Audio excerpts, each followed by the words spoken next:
Reality მოგესალმებით. დღის მთავარი თემებით პირდაპირ ეთერშია თრიალეთის საინფორმაციო გამოშვება.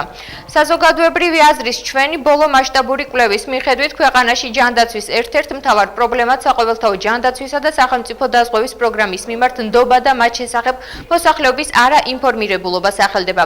კვლევის შედეგები და მოსახლეობის პოზიცია ნახეთ ჩვენს მიერ მომზადებულ სიუჟეტში. არასამთავრობო ორგანიზაციამ საერთაშორისო გამჭვირვალობა საქართველოს საზოგადოებრივი აზრის კვლევის პრეზენტაცია გამართა, რაიც ის საქართველოს მოსახლეობამ თავისი ჯანდაცვის უფლებების შესახებ.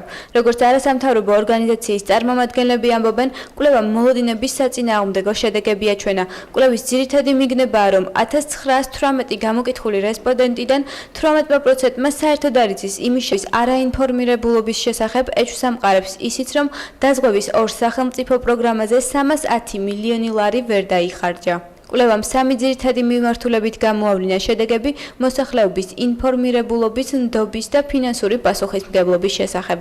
ძირითადი მიგნებები არის, რომ გამოკითხულთა 18%-მა არ იცის, რომ დაზღვეულია, მაშინ როცა 28 თებერვლის შემდეგ ამ ქვეყანაში ყველა ადამიანია დაზღვეული, ეს არის სერიოზული პრობლემა. ჩვენ მოვახდინეთ განზოგადება ამ მონაცემის და ეს 18% შესაბამისი სტატისტიკური ანალიზით ნიშნავს იმას, რომ დაახლოებით 490,000 ადამიანმა არ იცის იმის შესახებ, რომ არის დაზღვეული. ასევე ნდობა წარმოადგენს ამ პროგრამების როგორც საყოველთაო ჯანდაცვის, ისე დარჩენილი სახელმწიფო სადაზღვევო პროგრამის მიმართ პრობლემას და ასევე ჩვენმა კვლევამ აჩვენა ძალიან საინტერესო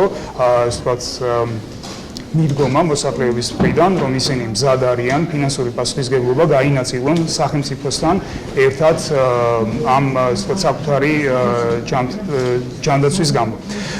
ესეც არის ძალიან საინტერესო ვფიქრობთ მონაცემი, რაც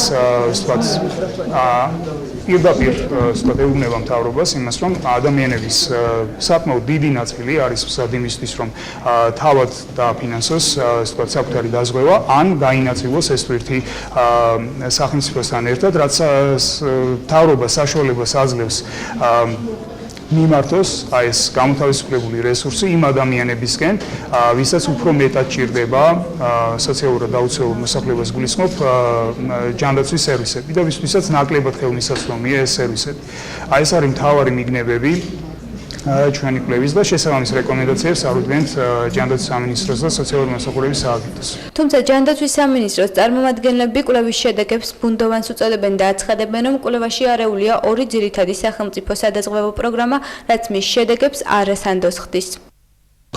ამ ორი პროგრამის ერთ კავშირში მოქცევა ჩემი აზრით არასწორია, იმიტომ რომ სხვადასხვა შედეგები აქვს და სხვადასხვა ტიპის მომსახურებაზე კვლევის შედეგების ანალიზის მიხედვით არასამთავრობო ორგანიზაციებმა რეკომენდაციებით შეიმუშავეს, რომელსაც უახლოეს მომავალში ჯანდაცვის სამინისტროს გადაუგზავნიან. საქართველო უკრაინა ყირიმი ამ სახელწოდებით დღეს კონფერენცია ჩატარდა, სადაც რეგიონში არსებული სიტუაციები გაანახილეს, მათ შორის იყო საქართველოში მოსალოდნელი საფრთხეები, შეხვედრას პოლიტიკოსები, ექსპერტები და უკრაინის დელეგაციის წარმომადგენლები ესწრებოდნენ. მაიდანი ყირიმის საქართველო ამ თემაზე დღეს კონფერენცია გაიმართა, რომელსაც პოლიტიკოსები, ექსპერტები და არასამთავრობო სექტორის წარმომადგენლები ესწრებოდნენ. კონფერენციაში მონაწილეობას უკრაინის წარმომადგენლებიც იღებდნენ, შეხვედრაზე ასევე გაანხილებოდა საფრთხეები, რომელიც საქართველოს შეიძლება დაემუქროს. ჩვენი კონფერენცია მიზნული იყო თემაზე მაიდანი ყირიმი საქართველო.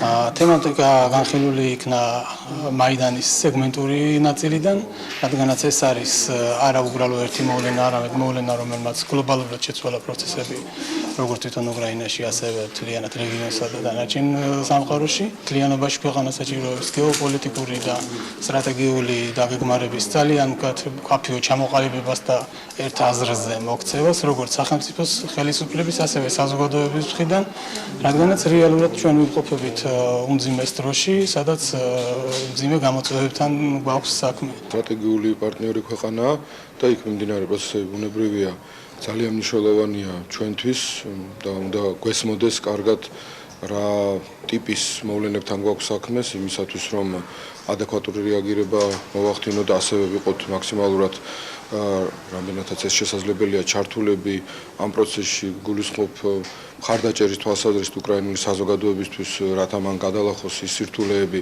რომელიც სირთულეებიც ერთგვარად ჩვენ გამოვიარეთ წინა წლებში სააღდგომო საჩუქარი დევნილებს რტოლითა და განსახლების სამინისტრო 6 თვემდე ბავშვების მშობლებს ჩვილის ტანის ამოსი გადასცა დახმარება დღეს გორსა და გორის რაიონში მცხოვრებმა 42 ოჯახმა მიიღო. აღსანიშნავია რომ საჩუქარი გადაეცათ იმ ბავშვების მეურვეებს რომლებმაც მარტამდე დევნილის სტატუსი მიიღეს. კერძო სექტორში მცხოვრები იძულებით გადაადგილებული გიორგი ოქროპილიძე ერთ-ერთია ვინ შვილიშვილისთვის კუთვნილი სააღდგომო საჩუქარი მიიღო. კარგად ვიცით რომ სოციალურად გაძვირებული ფენა თითქმის საქართველოს ალბათ 60% თუ მეტი არა.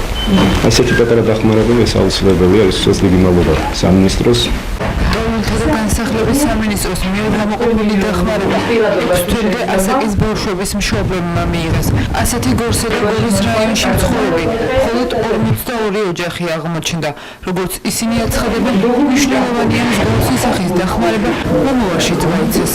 თუ იქნება, რა თქმა უნდა, ძალიან სასიამოვნო იქნება. სამინისტროს მხრიდან და ეს ყურადღება ძალიან მნიშვნელოვანია. მნიშვნელოვანია, მადლობელი ვარ და თუ ხშირად იქნება, ძალიან სასიხარულო იქნება. და განსახლების სამინისტროს შიდა ქართლისა და სამცხე-ჯავახეთის სამმართველოს უფროსის მოადგილის თქმით, დახმარება გამოიყო მხოლოდ იმ მშობლებზე, რომელთა შვილებსაც დევნილის სტატუსი უკვე აქვთ. ეს არის ჩვილი ბავშვის ტანსაცმელი, პატარა გადასაფარებლები, ჩასაცმელები, ბოდეები, ორ შეკვრას ღებულობს თითოეული ბავშვი. ვფიქრობ, საკმაოდ კარგი საჩუქარია სააღდგომოდ. ვფიქრობ, რომ სამინისტრო აუცილებლად გააგრძელებს ამ ხაზით მუშაობას, იმიტომ რომ დევნილებში უნდა გითხრათ, რომ არის საკმაოდ დიდი მოლოდინი იმისა, რომ ასეთ ყურადღებას საკმაოდ ხშირად გამოიჩენს ჩვენი სამინისტრო. მსგავსი სახის დახმარებას ქარელში, ხაშურში, ბორჯომსა და კასპში მცხოვრები იძულებით ადგილნაცვალი პირებიც მიიღებენ. დღეს გორში შეზღუდული შესაძლებლობების მქონე 10 პირს ელექტროეტლები გადაეცათ. პროექტი ამერიკის საელჩომ დააფინანსა. ეტლების დამზადება კი კოალიცია დამოუკიდებელი ცხოვრებისათვის უზრუნველყო. ახალი ეტლების დახმარებით შეზღუდული შესაძლებლობების მქონე პირებს გადაადგილება გაუადვილდებათ. შეზღუდული შესაძლებლობების მქონე პირთა კეთილდღეობის ცენტრში დღეს 10 ბენეფიციარს ელექტროეტლები გადასცეს. ეტლი, რომელიც მარტივად იმართება და მას ყველგან მავალს უწოდებენ, ამერიკის საელჩოს დაფინანსებით კოალიცია დამოუკიდებელი ცხოვრებისათვის შექმნა. აღნიშნული კოალიციის წარმომადგენლებმა ეტლების გადაცემის დროს შეზღუდული შესაძლებლობების მქონე პირებს დეტალური ინფორმაცია მიაწოდა ელექტროეტლების გამოყენების შესახებ. 5 წელია საქართველოში ვამზადებთ საინვალიდო ეტლებს შეზღუდული შესაძლებლობის მქონე პირთათვის გადაადგილების საშუალებას და დაახლოებით 1 წელია დავიწყეთ ელექტროეტლების დამზადება. ამერიკის საელჩომ გადაწყვიტა, რომ დაეფინანსებინა 35 ბენეფიციარი ელექტროეტლებით და ასევე ჩვეულებრივი ეტლებითაც 271 ეტლი და ამ 35 ელექტროეტლიდან 10 ეტლი ერგო გორში მაცხოვრებელ ბენეფიციარებს. შეზღუდული შესაძლებლობების მქონე პირთა კეთილდღეობის ცენტრში ამბობენ, რომ ახალი ეტლები მათ გადაადგილებას გაამარტივებს. ცენტრის დირექტორის თინა ბრეგვაძის თქმით, მსგავსი ტიპის პროექტების განხორციელება შეზღუდული შესაძლებლობების მქონე პირთათვის მნიშვნელოვანია. ეს არის არაჩვეულებრივი კარგი ელექტროტიპის ეტლები, ყველგან მავალი, ყველა შეუძლია დამოუკიდებლად გადაადგილდეს. არის ძალიან მსუბუქი, მანქანაში ადვილად ჩასადები, მოსახმარათაც ადვილი ძალიან და ყველა ჩვენი ორგანიზაციის წევრს, ვინც ეს სავარძლები მიიღო, შეუძლია თავისუფლად გადაადგილდნენ ყველგან მაღაზია იქნება, ქუჩაში თუ ისო და ეგ არის ძალიან დიდი მადლობა მინდა უთხრა მე ამერიკის საელჩოს. ჩვენთვის ძალიან აუცილებელი ეტლებია გამოგვადგება ქალაქში თავისუფლად გადაადგილებაში.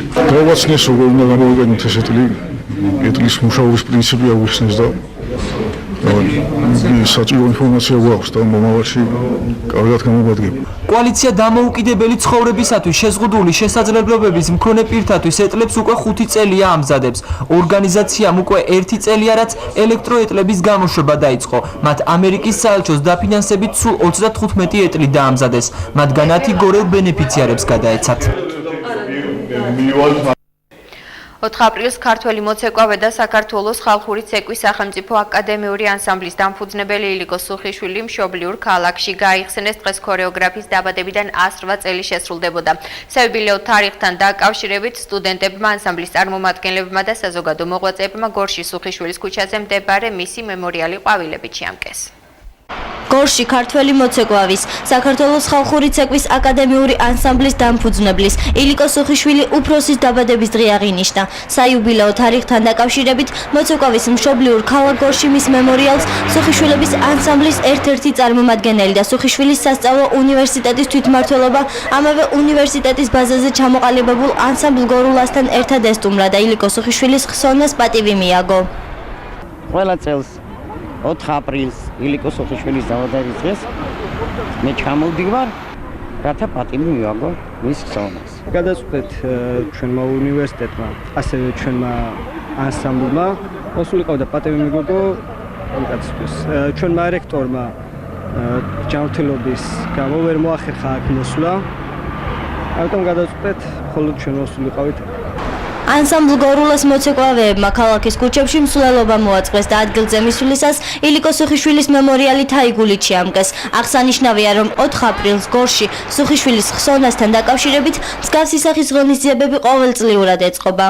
ყოველ წელს გრანდიოზულად აღინიშნება გორში გამომდინარე იქიდან, რომ ილიკო სუხიშვილი წარმოშობით გორიდან იყო. ეს დღე სუხიშვილის სასწავლო უნივერსიტეტი და მასთან არსებული ანსამბლი გორულა ყოველ წელს აღნიშნავთ ამ დღეს და დღესაც მოვედით ცეკვთან, შევამკეთ გვირგვინით, დღევანდელი დღე ასე ორგანიზებულად აღინიშნება და ასე იქნება ყოველ წელს. ჩვენ ვართ სუხიშვილის უნივერსიტეტთან არსებული ქორეოგრაფიული ანსამბლი გორულა. ყოველ წელს ასე ვიკრიბებით და პატივს მივაგებთ ილიკო სუხიშვილს. და ყოველ წელს მოვდივარ და გავაგრძელებ და ასე იქნება ყოველთვის. ილიკო სუხიშვილს დღეს დაბადებიდან 108 წელი შეუსრულდებოდა. მან მეუღლესთან ნინო რამიშვილთან ერთად შექმნა საქართველოს ხალხური ცეკვის სახელმწიფო ანსამბლი. იგი 50 წელზე მეტხანს ემსახურა საქართველოს ქორეოგრაფიული ცხოვრების აღორძინების საქმეს. ილიკო სუხიშვილი დაიბადა 1907 წლის 4 აპრილს და გარდაიცვალა 1985 წლის 24 მარტს. დაკრძალულია დიდუბის საზოგადო მოღვაწეთა პანთეონში. გიორგი ერისთავის სახელობის გორის დრამატულმა თეატრმა 3 პრიზი აიღო თეატრის მსოფლიო დღისადმი მიძღვნილ ღონისძიებაზე მამაკაცის მთავარი როლის საუკეთესო შემსრულებლად კახა ბერიძე, წლის საუკეთესო მსახიობ ახალგაზრდა ქალად სოფი მაიერი, ხოლო მეორე პლანის როლის საუკეთესო შემსრულებლად ვახტანგ ჩაჩანიძე დასახელდა. ღონისძიებაზე სწორედ ამ 3 მსახიობის მონაწილეობით დადგმული სპექტაკლის საწვავი იყო წარმოდგენილი. გიორგი ერისთავის სახელობის გორის დრამატულმა თეატრმა 3 პრიზი აიღო. კერძოდ, წელსაც თეატრალურ მოღვაწეთა კავშირმა 1 წლის მანძილზე სხვადასხვა თეატრების მიერ დადგმული სპექტაკლები შეაფასა და სპეციალური ჟიურის გადაწყვეტილებით მამაკაცის მთავარი როლის საუკეთესო შემსრულებლად კახა ბერიძე, წლის საუკეთესო ახალგაზრდა მსახიობ ქალად სოფი მაიერი, ხოლო მეორე პლანის როლის საუკეთესო შემსრულებლად ვახტანგ ჩაჩანიძე დაასახელა. თეატრის მსოფლიო დღისადმი მიძღვნილ ღონისძიებაზე სწორედ ამ 3 მსახიობის მონაწილეობით დადგმული სპექტაკლი საწვავი იყო წარდგენილი. სპექტაკლის რეჟისორი სოსონ ემსაძე აღნიშნულს გორის თეატრის ერთ-ერთ მნიშვნელოვან წარმატებად მიიჩნევს და თრიალეთთან თეატრის სამომავლო გეგმებზეც საუბრობს.